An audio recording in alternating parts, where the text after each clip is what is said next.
And the friendship just starts disappearing because you're more focused on everyday life than each other or being friends and anything like that. I think it's the task of your role as a husband and the task of your role as a wife and mother. I think we get caught up in the task. Mm-hmm. And so that's kind of where you see the friendship fading. And so to rebuild that friendship, we always talk about it. You gotta be intentional. You have to be intentional. So encourage conversation. So you might say, Nicole, Dr. J, we know each other ins and outs. And well, start asking deeper questions.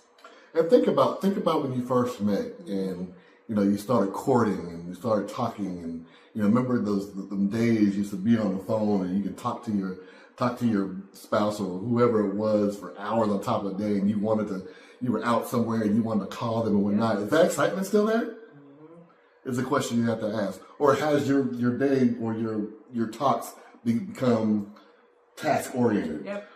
What time are we going to eat? What time we have to be here?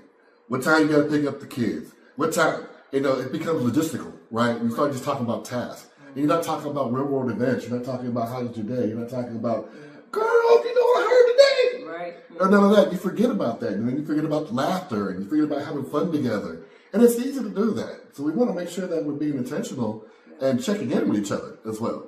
Yeah. Check in, be intentional, have those conversations, those daily touch points of how was your day, what's going on, what did Karen do to you today in the cubicle.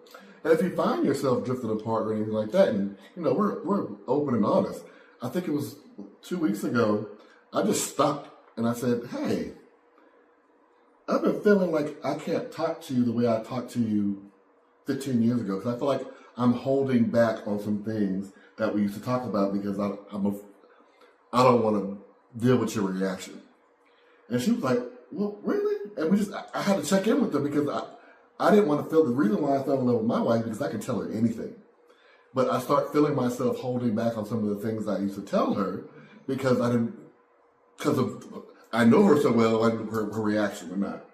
And she said the same thing. And so we had to like reset and say, okay, we're not going to do that. Whatever's on our head, we're going to just say it. And we're going to respect it and make sure that we're saying it in a loving way. Right. If it's confrontational, which most of the time it's not. Yeah. But we're going to make sure that we're also maintaining the friendship that we had or built before we got into a relationship.